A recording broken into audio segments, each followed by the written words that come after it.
Hablar sobre el dinero es uno de los temas más sensibles, ya que la mayoría de los seres humanos dedica entre 14 a 18 horas entre buscar o pensar en dinero.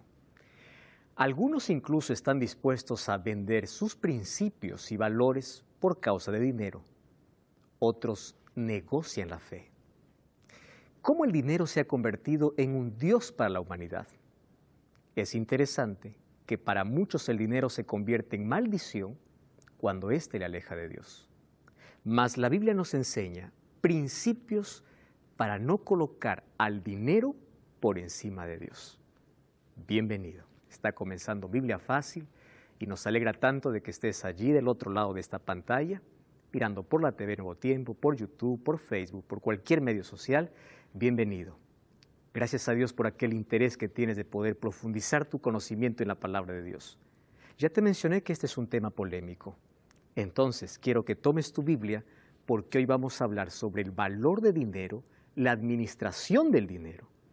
Como es un tema sensible, quiero que tú, desde allí, puedas anotar algunos textos bíblicos que vamos a mencionar aquí. ¿Estás preparado? Antes te mando un grande abrazo para ti y nuestro cariño. Aquellos grupos que se reúnen a estudiar la Biblia, aquella persona que está sola mirando la TV o una red social, aquella familia que está reunida con Biblia en mano. Yo estoy aquí reunido junto a mis amigos con quienes compartimos esta temporada número 14. Y estamos listos para poder hablar sobre este espectacular tema. Dinero.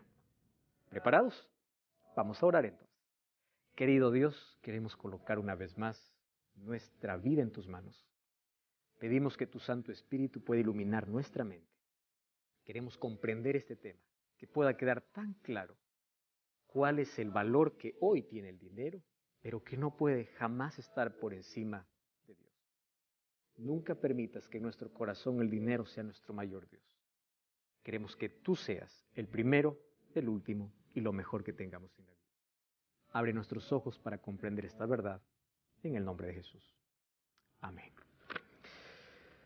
Oh, queridos, dinero.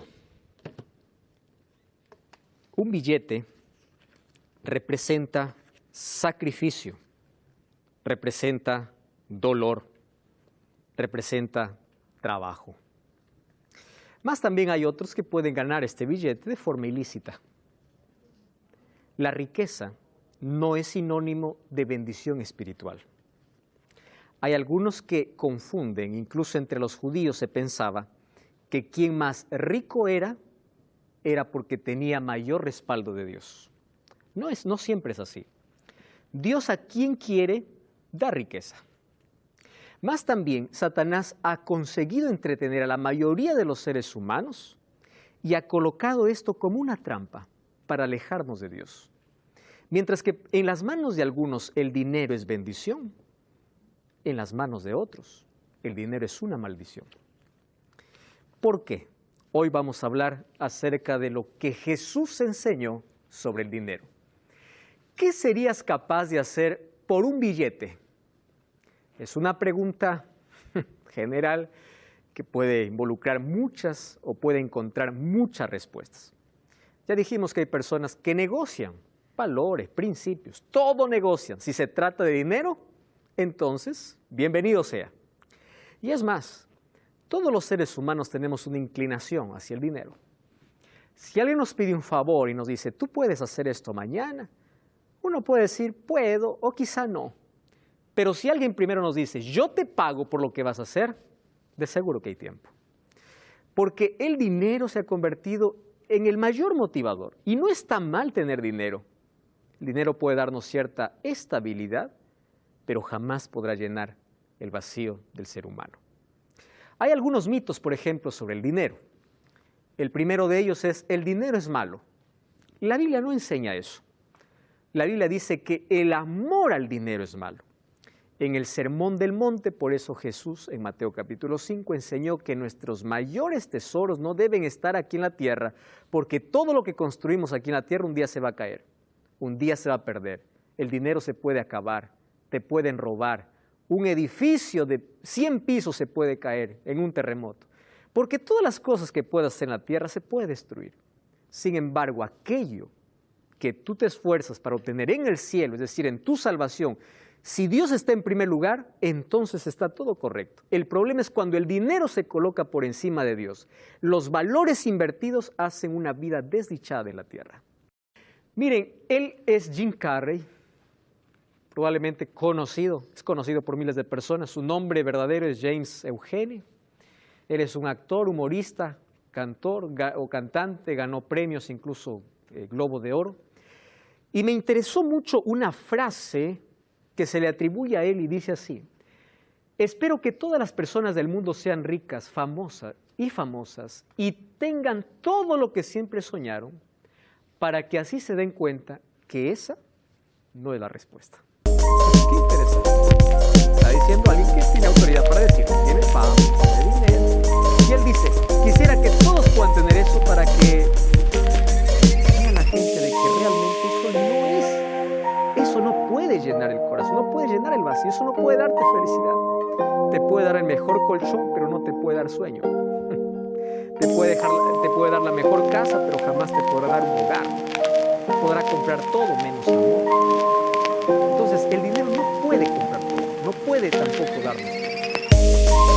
Ahora, en la vida pasamos o enriqueciéndonos o enriqueciendo a otros. Así, ¿verdad? O acumulando para ti o trabajando para que otro acumule. Por eso se ha convertido en el mayor Dios que la humanidad tiene. El mayor Dios se llama dinero. Se dice que entre 14 y 18 horas se busca el dinero. Ahora es interesante. Cuando nosotros decimos que el dinero no es mi Dios, tenemos que hacernos una pregunta. ¿Cuánto estás dispuesto a dar? Probablemente sea el mayor termómetro para ver cuánto apego tenemos al dinero. Yo siempre menciono y digo a las personas lo siguiente: ¿qué sucedería si en todas las iglesias se colocara un letrero? Aquí se paga por asistir. ¿Cuántas personas llenarían con eso? Pero ahora también va mi interrogante para los cristianos. Si tú eres cristiano, ¿qué sucedería si en tu iglesia dijera, aquí se paga por ser cristiano?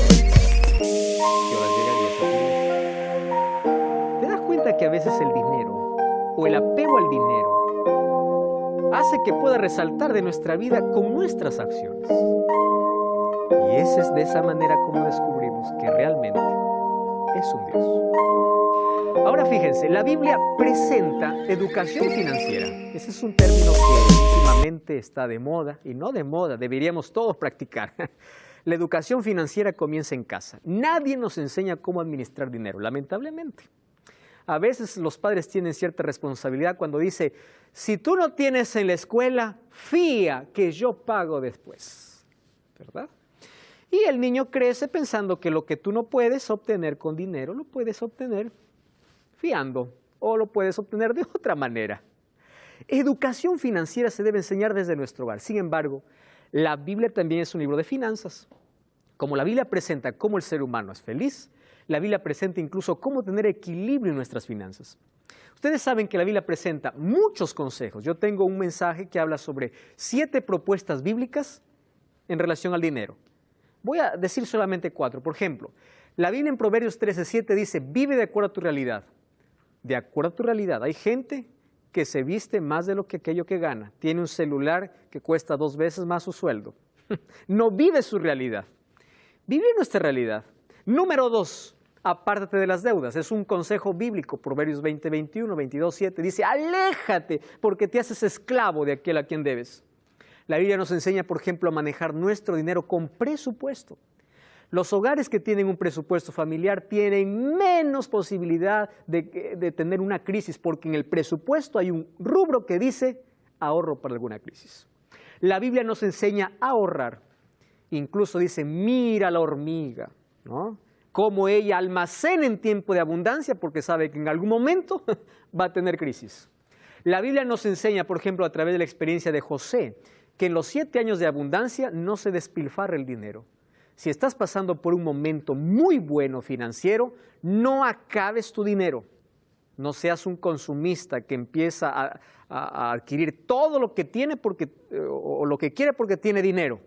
Espera, empieza a usar el dinero de una manera de una manera sabia. Empieza a ahorrar para una emergencia, para alguna crisis que puede venir de manera inesperada. José me enseña en el libro de Génesis que los 7 años de abundancia son necesarios para ahorrar para los 7 años de escasez. Esto no tiene nada que ver con desconfianza en Dios. Esto tiene que ver incluso con confianza en Dios. ¿Por qué razón? Porque es Dios quien da sabiduría para saber administrar. Y nosotros sabemos que vivimos en tiempos donde no hay estabilidad. Hoy puedes tener algo y mañana puedes tener nada. Hoy puedes tener mejor trabajo, mañana puedes ser despedido. Tenemos que hacer uso sabio. Y esto es educación financiera. Alguien resumió el dinero en 3 palabras. El dinero es para gastar, para ahorrar y para dar. Cuando existen esas 3 cosas, yo creo que hay un equilibrio. Cuando hablo de gasto, estoy hablando de las necesidades básicas. Lo segundo es el ahorro. Y lo tercero es cuánto estamos dispuestos a dar. Muy bien. El dinero fue el segundo tema más hablado por Jesús. El primer tema más hablado por Jesús fue el reino de los cielos. El reino de los cielos es semejante, pero el segundo tema más hablado es el dinero. Y ahí en Mateo 6:19 Jesús dice, no os hagáis tesoros en la tierra. ¿Quiere decir que Jesús quiere que nosotros podamos vivir en la miseria? No, Él quiere que establezcas bien cuáles son tus prioridades y que el dinero no pueda ser un obstáculo para que no puedas obtener la mayor riqueza, que es la eternidad. Eso está diciendo Jesús. Muy bien, en la Biblia yo encuentro a 2 ricos que tuvieron un encuentro con Jesús. Me interesa y me gusta mucho hablar para ver de que el dinero nunca es un impedimento para salvarse. En la Biblia encuentro a un joven rico que se acercó y le dijo, ¿qué voy a hacer para heredar la vida eterna? Jesús le dice, guarda los mandamientos, todos. Una cosa te falta, vende todo lo que tienes. Jesús no le está diciendo, sé pobre para seguirme. Jesús le está diciendo, coloca el dinero en su lugar donde debe estar. Porque Jesús le estaba invitando a seguirle, porque dice, sígueme. Pero ¿por qué no le siguió? Por sus riquezas. ¿Correcto? Ahí está el problema del joven rico. Ahora fíjense, este joven rico colocó la riqueza por encima de Dios. Representa a un grupo de personas. Pero la Biblia me presenta de otro rico, llamado Zaqueo. Este era un rico. Un día se encontró con Jesús, Jesús fue a su casa. Y sin que Jesús le diga nada, era tanto la emoción que vio que Jesús era su mayor tesoro. Antes de su encuentro con Jesús, su mayor tesoro era el dinero. Cuando se encontró con Jesús, Jesús estaba por encima del dinero. Él se levantó y dijo, bueno, señores, yo reconozco que he estafado. A todos los que estafé le voy a dar 4 veces más. Y es más, voy a dar a todos. Interesante. ¿Por qué? Antes de Jesús, ¿cuál era su mayor tesoro? El dinero. Después de su encuentro con Jesús, ¿cuál era su mayor tesoro? Cristo. El problema no está en el dinero, sino en qué lugar tú lo colocas. ¿Correcto? No es malo tener dinero. El problema está en qué lugar está. Jesús, o la palabra de Dios, nos enseña entonces cómo nosotros no podemos hacer del dinero nuestro Dios. Y para ello, Él estableció un sistema. Ojo, un sistema de reconocimiento que tiene que ver con el dador de todo y con el dueño de todo. Coloqué en la imagen aquí 2 niños. Los niños, cuando tienen algún juguete, creen que es de ellos y solamente de ellos. Y nosotros estamos acostumbrados a crecer con ese pensamiento. Yo lo obtuve, lo logré porque yo me esforcé, yo sudé, etc. Y esto es mío. Está bien de que todos los logros en la vida cuestan esfuerzo. Tener una carrera profesional, un título, es esfuerzo. Comprar una tierra es esfuerzo. Tener una casa es esfuerzo. Eso es verdad. Sin embargo, nada de lo que puedas obtener realmente es tuyo. Porque si vamos al libro de Salmos 24:1, miren lo que dice. De Jehová es la tierra y su plenitud. Salmos capítulo 24, versículo 1. De Jehová es la tierra y su plenitud, el mundo y los que en él habitan. La tierra donde estamos no es nuestra. Cuando vamos a Ageo capítulo 2, versículo 8, el profeta Ageo dice así, mía es la plata, mío es el oro. Dice Jehová de los ejércitos, Él es el dueño de todo. Cuando vamos a Colosenses, Colosenses, el Nuevo Testamento, capítulo 1, versículo 16, es interesante este texto. Colosenses 1:16 dice, por Él fueron creadas todas las cosas, las que están en los cielos, las que están en la tierra, visibles e invisibles, tronos, dominios, principados, potestades. Fue creado por medio de Él y para Él. En otras palabras, ¿qué es nuestro? Absolutamente nada. Y el texto más lindo para entrar a este tema es Deuteronomio capítulo 8, versículo 17. Vamos al Antiguo Testamento, Deuteronomio capítulo 8, versículo 17 y versículo 18. Es el quinto libro que escribió Moisés, Deuteronomio capítulo 8, versículo 17. Muy bien, dice así el versículo 17 y 18. No digas en tu corazón, mi poder y la fuerza de mi mano me ha traído esta riqueza. Acuérdate que Jehová tu Dios es quien te da poder para adquirir las riquezas. ¿Correcto? Está claro aquí el asunto. Dios es el dueño y el esfuerzo que pongas a algo que es muy valorable también es de Dios. Te da la salud, Él te da la fuerza, Él te da la inteligencia, Él te da todo.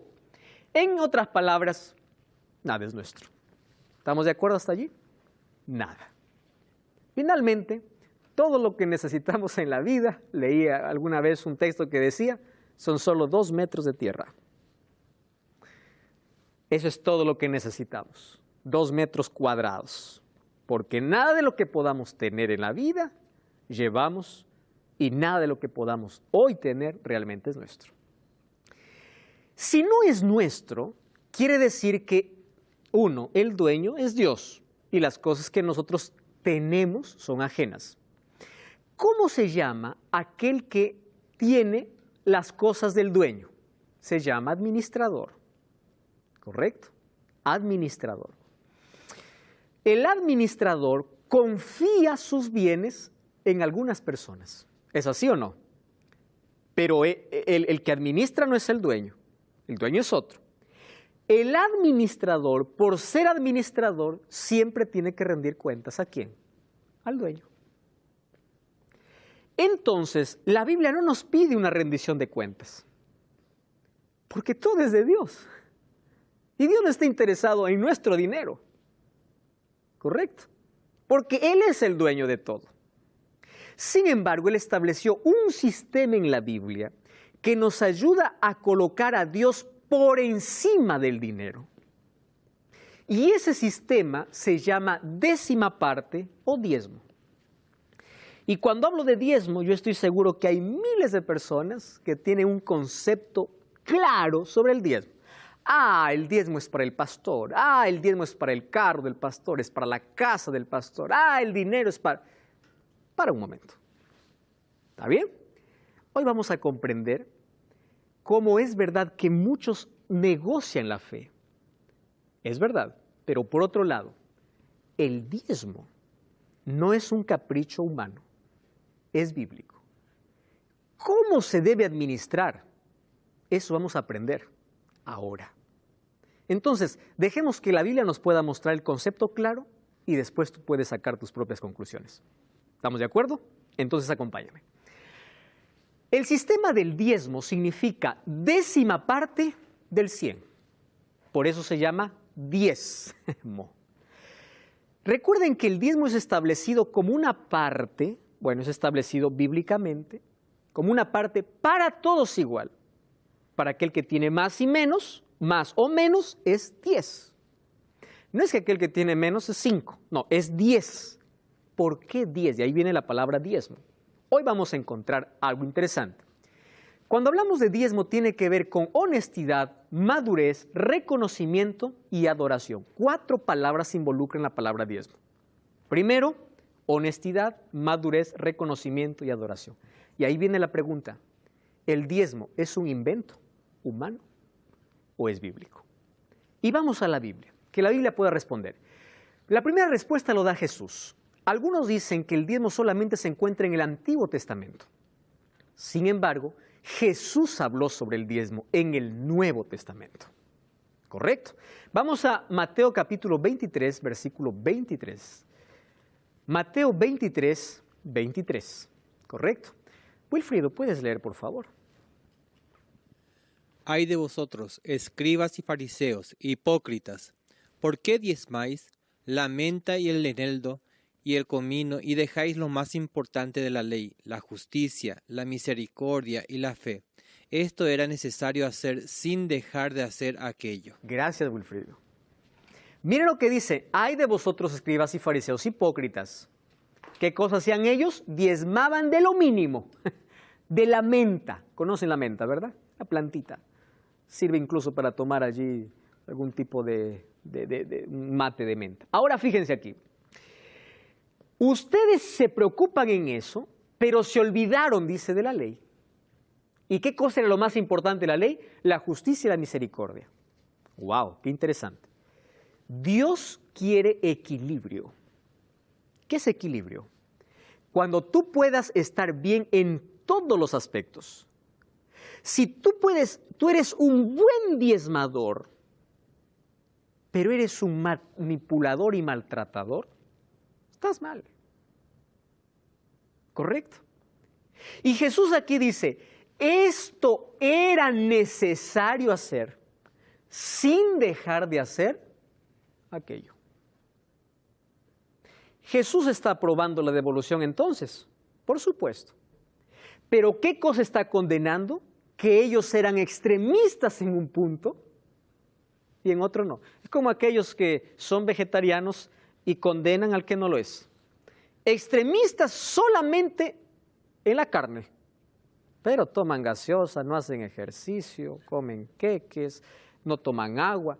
No, el asunto es un equilibrio completo, porque salud no es un aspecto. También esto no tiene que ver con un aspecto, tiene que ver con el todo de la persona. ¿Correcto? Entonces, es necesario que hagas esto sin dejar de hacer aquello. Voy a hacer un paréntesis aquí, no estoy haciendo apología a la carne por si acaso, porque alguien puede cortar mi video y puede estar sacando cualquier otra cosa. Tranquilo, no estoy haciendo apología, estoy hablando de un equilibrio. ¿Correcto? Ahora, fíjense cuán importante es lo que Jesús está mencionando. Entonces, diezmo es la 10ª parte ¿de qué? De las ganancias. Hace algunos días una persona me escribió diciendo, pastor, en mi iglesia me están pidiendo diezmo por adelantado. ¿Usted cree que yo puedo diezmar así? Yo dije, ¿quién te está pidiendo diezmo por adelantado?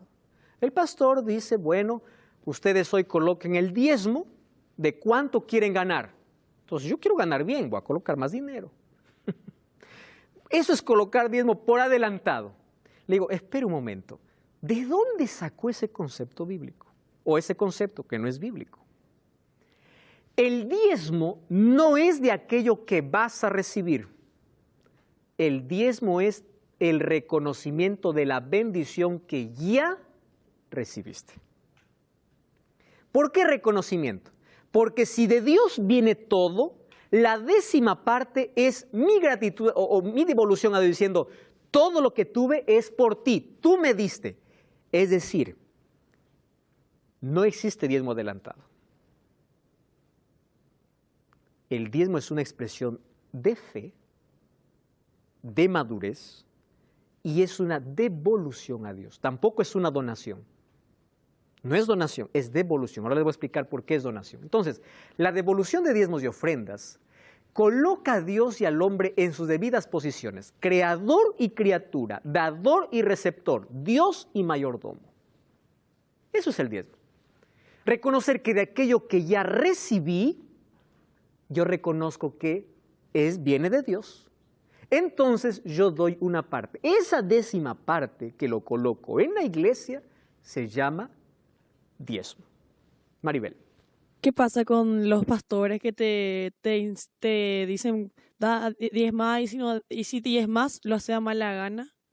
Cuando es como que te incita a diezmar y lo hace a mala gana. Ok.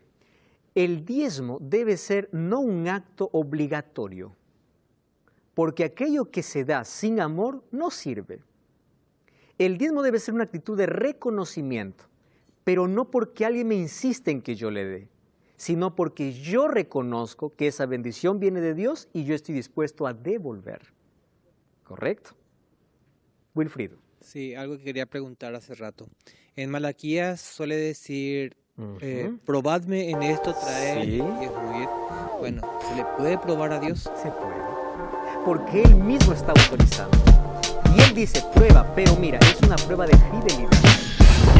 ¿Sabes para quién está dirigido ese texto? Es para todos. Pero en primera instancia es para aquel que dice no me alcanza. De lo poco que tengo, ¿cómo va a dar la décima parte? Prueba y ve. Porque si yo soy el dueño de todo, usted no. Ahora fíjense, entonces la devolución de diezmos y ofrendas coloca al hombre a Dios en su debida condición. Muy bien. Y allí viene una de las interrogantes más interesantes. ¿Cuál es?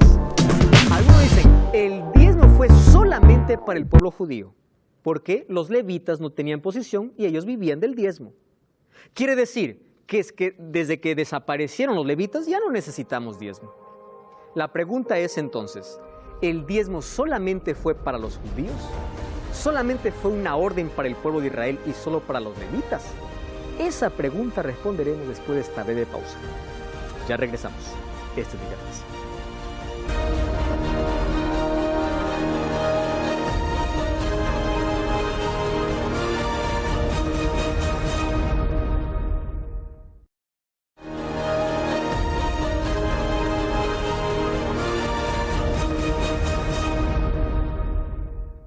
Estamos de regreso, esta es Biblia Fácil. Ya sabes que todo el contenido de esta temporada está disponible y totalmente gratis. Eso es lo bueno, gratis para ti. Solicítalo ahora mismo, este curso bíblico, Enseñanzas de Jesús, a nuestro número de WhatsApp, más 5512 98 100 14 60. Toma tu teléfono en este instante, solicita el curso, te haremos llegar. Es un curso totalmente gratis y está disponible para todos. Si estás en Sudamérica, formato físico, fuera de Sudamérica, formato digital.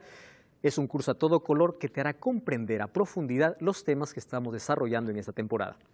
Enseñanzas de Jesús, disponible para ti.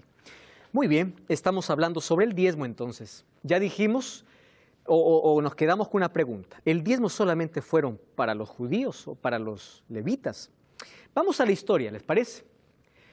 El primer registro de una persona que diezma fue antes de la existencia de los judíos, con el padre de la fe llamado Abraham. Génesis capítulo 14, versículo 20, dice así. Liz, ¿puedes leer por favor? Génesis 14, 20. Y bendito sea el Dios Altísimo, que entregó tus enemigos en tu mano, y le dio a Abraham diezmo de todo. Muy bien. Recordemos que los judíos aparecen tiempo después. Porque de Abraham viene Isaac, de Isaac viene Jacob y Esaú, de Jacob tiene 12 hijos, de los 12 hijos forman las 12 tribus de Israel, de las 12 tribus de Israel se dividen, 10 para un lado, 2 para el otro, y de esas 2 que quedan, vienen los judíos. Los judíos vienen tiempo después. Abraham, correcto, el padre de la fe, está mucho antes. Y dice que él ya tenía la costumbre de diezmar. Ahora, entonces, significa que antes de la existencia de Israel como pueblo, los siervos de Dios ya diezmaban. Génesis 28, 22. Esta piedra que he puesto por señal será casa de Dios. De todo lo que me dieres, el diezmo apartaré para ti. ¿Quién está diciendo? Mucho antes, ¿correcto? Entonces, fíjese aquí. Abraham dio porque Dios ya le entregó. Jacob le dice, de todo lo que me dieres, no le está diciendo, te doy por adelantado. Está comprendido este asunto, ¿verdad? De lo que me dieres, doy. En reconocimiento de que todo lo que viene es tuyo. ¿Cómo era usado el diezmo en Israel? Números 18, 21 dice, yo he dado a los hijos de Leví todos los diezmos en Israel por heredad por su ministerio, por cuanto ellos sirven en el ministerio del tabernáculo de reunión. Presten atención. Cuando Moisés bajaba del monte Sinaí con las 2 tablas de piedra, ¿recuerdan ustedes que el pueblo estaba danzando frente a un ídolo, a un becerro de oro? De todas las tribus que estaban adorando al becerro de oro, hubo una tribu que no lo hacía. Era la tribu de Leví. Dios los eligió desde ese momento para una función específica. Ellos se encargarían de todos los servicios religiosos en el santuario. Por eso es que cuando llegaron a Canaán, que era la tierra prometida, las 11 tribus de Israel recibieron tierras, menos una. ¿Cuál? La tribu de Leví. ¿Por qué no recibieron ellos tierra? Porque ellos se dedicaban exclusivamente a los servicios del templo o del santuario. Todos los servicios. De allí tendría que ser el sacerdote, el sumo sacerdote, los leví, todos allí solamente dedicados al servicio. Entonces, como ellos no tenían cómo sostenerse, el diezmo de todas las tribus, ¿a dónde venía? A la tribu de Leví. ¿Correcto? Así se manejaba el diezmo entonces en el Antiguo Testamento. Incluso la Biblia habla de un segundo diezmo en el Antiguo Testamento, que era un diezmo que daban para las viudas, un diezmo para los pobres, porque hay personas que dicen, no, yo mi diezmo doy a los pobres. Están confundiendo porque en Israel se daba el diezmo que Dios ordenó para los levitas. Incluso ellos daban otra parte, que era para los pobres. Nosotros no debemos confundir lo siguiente. Diezmo no es donación. Lo que das a un pobre es donación. Diezmo tiene que ver con devolución, que es muy diferente. Los levitas recibían porque eran responsables del servicio religioso del templo. Ahora, en el Nuevo Testamento, ¿qué afirma el apóstol Pablo? Primera de Corintios 9, 13 y 14. Claudia, ¿puedes leer, por favor? ¿No sabéis que los que trabajan en las cosas sagradas comen del templo y que los que sirven del altar participan? Así también ordenó el Señor a los que anuncian el Evangelio que vivan del Evangelio. Muy bien. Entonces, si los levitas se dedicaban exclusivamente a los servicios del santuario, en el Nuevo Testamento el apóstol Pablo reafirma y dice así, el sistema del santuario terminó. Sin embargo, ahora el diezmo todavía continúa. Pero ahora, ¿a dónde va a ser destinado? Y el apóstol dice, así ordenó el Señor a los que anuncian el Evangelio que vivan del Evangelio. ¿Qué está diciendo? Aquellos que se dedican de manera exclusiva a los servicios del Evangelio, ellos no tienen otra entrada para vivir. ¿Correcto? Entonces van a vivir de manera honesta porque están dedicados solamente para eso por medio del diezmo. Ahora, entonces, ¿por qué hay algunos que se enriquecen, tienen mansiones, tienen tantas cosas? Espera un momento. Aquí vamos a hablar sobre cómo cada iglesia administra de manera diferente. Probablemente tú tengas una mala experiencia porque tú viste que un pastor tiene el diezmo y se enriquece y todo. Espera un momento allí. Hoy vamos a hablar de la administración de ese diezmo. Pero el diezmo tiene que ver con tu fidelidad y reconocimiento a Dios. Wilfrido. Sí. ¿Dónde diezmar? Porque ahí dice, así también ordenó el Señor a los que anuncian el Evangelio, que vivan del Evangelio. Muy bien. Si aquel que anuncia el Evangelio está en un lugar para poder proclamar el Evangelio, entonces significa que él tiene una congregación, un lugar donde él está atendiendo. Entonces, en ese lugar tiene que entrar el diezmo. Pero, por decirte así, ¿verdad? Conozco varias denominaciones, ¿okay? No solamente se autodenominan cristianas también, pero anuncian el Evangelio, pero de una manera distinta. Ahí también se pueden diezmar. Wilfrido, gracias por tu pregunta, porque hoy sí has tocado un punto más sensible aún. Pero yo te voy a responder porque he preparado aquí en las siguientes diapositivas una respuesta. ¿Cuándo diezmar y en dónde y cómo? ¿Tá? Voy a responder ahora a tu pregunta. La orden entonces es aquel que anuncie el Evangelio, que viva del Evangelio. Manutención para la predicación. Ahora, fíjense una cosa. El diezmo, por ser devolución para Dios, Dios no recoge el dinero, porque Él es el dueño no del 10%, de todo. ¿Comprendemos eso? Sin embargo, si aquello que yo doy en devolución como reconocimiento que de Él viene todo, tiene un solo objetivo. ¿Cuál es el objetivo? Predicación del Evangelio. ¿Correcto? Entonces, primero, son pagados aquellos que predican el Evangelio. El diezmo no tiene que ser desviado para ninguna otra cosa que no sea predicación del Evangelio. Entonces, ¿qué es predicación del Evangelio?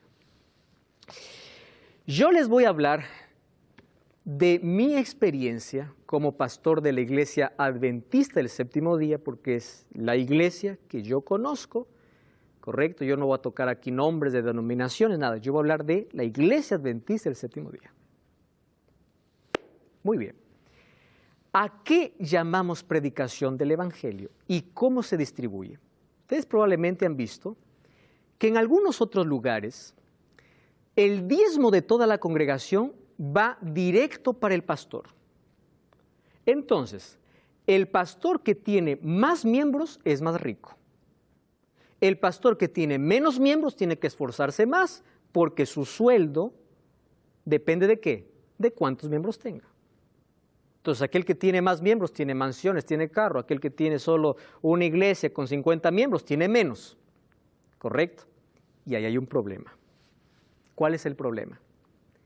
Entonces el pastor está condicionado a entretener a sus miembros porque si se va alguno, está perdiendo dinero. Y no lo digo en una forma despectiva. Yo conozco porque tengo amigos en otras denominaciones que dicen, yo no puedo hablar el tema del juicio. ¿Por qué le digo? Porque el juicio asusta. Y si asusta, yo pierdo miembros. Y si pierdo miembros, yo pierdo sueldo. La Iglesia Adventista funciona de otra manera. Todos los diezmos que se reúnen no llegan a las manos del pastor. Llega a una tesorería que es nombrada por una junta y todo ese dinero tampoco queda en la iglesia. Es enviada a una administración y va el dinero hasta la administración mayor y desde allí se distribuye de manera equitativa para que todos tengan iglesias grandes o pequeñas, incluso en lugares donde no se predique el Evangelio, se coloque una persona para predicar, porque no esté interesado si da miedo predicar esto, que va a perder miembros. No, la misión es predicar el Evangelio. ¿Correcto? Es decir, se dedica de manera exclusiva a la predicación del Evangelio. Además, nosotros manejamos el asunto con mucha seriedad, honestidad y transparencia. Lo digo así por una razón. La persona que recibe o que diezma incluso recibe una nota, un recibo, y todo está, incluso todo el dinero que llega para tesorería y que llega a la administración es pasada por auditoría. ¿Comprenden eso? Para ver si el dinero realmente está cumpliendo su función. Porque si el dinero llega al pastor, la iglesia no sabe en qué se invirtió. Ahora, si todo esto pasa con transparencia y auditoría, entonces significa que aquellos desvíos de dinero tienen que ser corregidos y no tienen que existir. ¿Correcto? ¿Por qué? Nosotros comprendemos que el diezmo cumple un solo objetivo: predicación del Evangelio. Miren, cursos bíblicos que nosotros decimos es un presente, un regalo para todas las personas. Cuando nosotros vamos allí a la imprenta, decimos, a ver, imprímame 1 millón de cursos porque quiero regalar. ¿Usted me regala 1 millón? Ninguna imprenta nos regala. Les pregunto, ¿de dónde se paga todo este curso bíblico para que llegue a las personas? Porque esto también predica el Evangelio. Parte de esto sale de los diezmos. Y otra parte de los ángeles de esperanza, que son personas que donan para que también podamos avanzar. Detrás de este programa hay una inversión. Nuevo Tiempo es parte de la Iglesia Adventista del Séptimo Día. Programas espirituales. Aquí tenemos camarógrafos, un equipo de producción, tenemos tanta gente trabajando detrás. ¿Cómo son sostenidas todas esas personas? ¿De dónde viene parte? No todo. ¿Parte de dónde viene? Del diezmo. Ahora comprenden que nosotros manejamos el sistema financiero o el sistema de diezmos de otra manera. Probablemente alguien tenga un concepto de diezmo equivocado, que es para enriquecer al pastor, porque tú tuviste una mala experiencia. Entiendo. Probablemente estás pensando solamente en una situación, pero no quiero que involucres a todos, que todos administran de la misma manera. Aquí existe una administración totalmente diferente. Tenemos de manera clara cuál es la misión y usamos con seriedad el asunto del diezmo. Ahora, la Biblia no solamente habla de diezmos, sino también de ofrendas. Miren, Salmo 96:8, dad a Jehová la honra debida a su nombre, traed ofrendas y venid a sus atrios. Allí Wilfrido ya mencionó el texto, Malaquías 3:8, robar el hombre a Dios, vosotros me habéis robado. ¿En qué te hemos robado? En vuestros diezmos y ofrendas. Y el versículo 9 de lo que Wilfrido mencionó, probadme en esto, dice Jehová. Ahora, pastor, si el diezmo es para predicación del evangelio, ustedes sabían que la iglesia adventista tiene pastores en todo el mundo, incluso en los lugares donde no hay iglesia. ¿Cómo se sostienen esos obreros? Por alguien que diezmó aquí, está ayudando a predicar el evangelio donde todavía no es predicado. Porque allí está un misionero con el Espíritu Santo intentando colocar el evangelio. Es de manera diferente cómo se administra. Ahora, ¿las ofrendas para qué son? Para los gastos locales de la iglesia. Parte de ellas son para pagar gastos de luz, seguridad, etcétera, proyectos de iglesia. Y otra parte de las ofrendas es enviada para proyectos específicos. Hacer nuevas escuelas, hacer nuevos hospitales, hacer nuevos colegios, nuevas universidades. ¿Para qué? También de esa manera se predica el evangelio. Entonces, ahí está el uso de diezmos y de las ofrendas. Muy bien. Si el diezmo expresa nuestra devolución, las ofrendas expresan nuestra gratitud a Dios. Con el diezmo solamente tú dices, Señor, tú eres el dueño. La ofrenda es por eso que no tiene un porcentaje. Es de acuerdo a tu corazón. Por eso allí dice, encontramos en Lucas 21 incluso que una viuda dice que dio todo lo que ella tenía, ¿verdad? Pero eso lo dio como una expresión de gratitud. Amigos, y cuando yo hablo acerca de una expresión de gratitud a Dios, ahora voy a responder tu pregunta, Wilfrido, porque no olvidé tu pregunta. Hoy hay muchos pastores y muchas iglesias que se abren solo para negociar la fe. Y un asunto que es sagrado, como el diezmo y las ofrendas, es desvirtuado. E incluso muchos toman la Biblia y toman un texto fuera de su contexto para que no solamente pida diezmos y ofrendas, sino pida, aparte de eso, dinero. ¿Para qué? Con una palabra. ¿Quieres ser próspero? Da más. Eso se llama el evangelio de la prosperidad. Y antes de hablar del evangelio de la prosperidad, miren el principio colocado en 2 Corintios 9:7. Cada uno dé como propuso en su corazón, no con tristeza ni por necesidad, porque Dios ama al dador alegre. ¿Qué cosa estoy diciendo? Aquel que va a entregar algo a Dios que no sea por interés, porque Dios no es un banco. Sea una expresión de gratitud. Y allí está la diferencia de aquel que da por amor y por gratitud y de aquel que da por interés porque quiere duplicar sus finanzas. ¿Eso cómo se llama? Teología de la prosperidad. Ellos piensan que prosperidad financiera tiene que ver mucho con lo que Dios tiene que dar, incluso con la salvación. La motivación para colocar dinero en la iglesia, entonces, no es devolver, ni es tampoco dar como gratitud. La intención al dar dinero, ¿qué cosa es? Quiero recibir más. Esa es la predicación que hoy está llevando a miles a una falsa ilusión y una falsa esperanza. ¿De dónde nació esto? Les voy a contar un poquito la historia. Hay un personaje que se llama Oral Roberts. 1918-2009, que falleció. Él es conocido como el padre del evangelio de la prosperidad. Él tuvo muchos otros seguidores. Uno de ellos era Kenneth Copeland. Por ejemplo, Kenneth Copeland, que es un seguidor de él, tomó Mateo 19:29 cuando Jesús le dice a Pedro, ustedes recibirán 100 veces más. Copeland o Kenneth decía así, ¿cuánto quieres tener? 1000, entonces tienes que dar más. y él decía lo siguiente, o mejor, la esposa de Kenneth decía, Mateo 19 es el mejor negocio para mí. ¿Cómo empezó esto? ¿En qué consiste el evangelio de la prosperidad? En que tú, mientras más dinero des, significa que más vas a recibir de Dios. Entonces ellos tienen un concepto. Necesitas fe y dinero para materializar tu fe.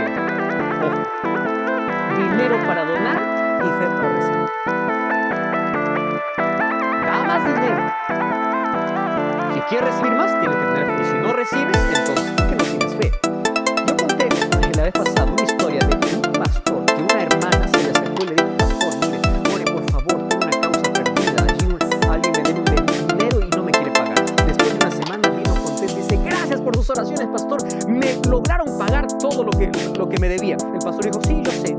Dios me reveló que todo lo que te pagaron tú tienes que dar. Si tú quieres tener 3 veces más de lo que has recibido, colócalo. Pensando que eso no es colocó todo su dinero. Te dijo, en 30 días vas a tener 30 días. A los 30 días la pobre había perdido todo. Fue al pastor y le dijo, pastor, tengo bendición. El pastor lo llamó al frente de toda la iglesia y le dijo, mire, yo quiero advertir de algo.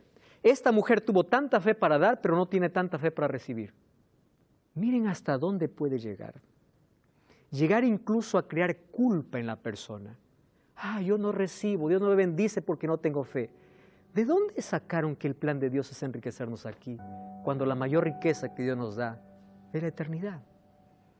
A muchos Dios no nos va a dar mucho, porque sabe que si no nos da mucho, el dinero nos va a separar de Él.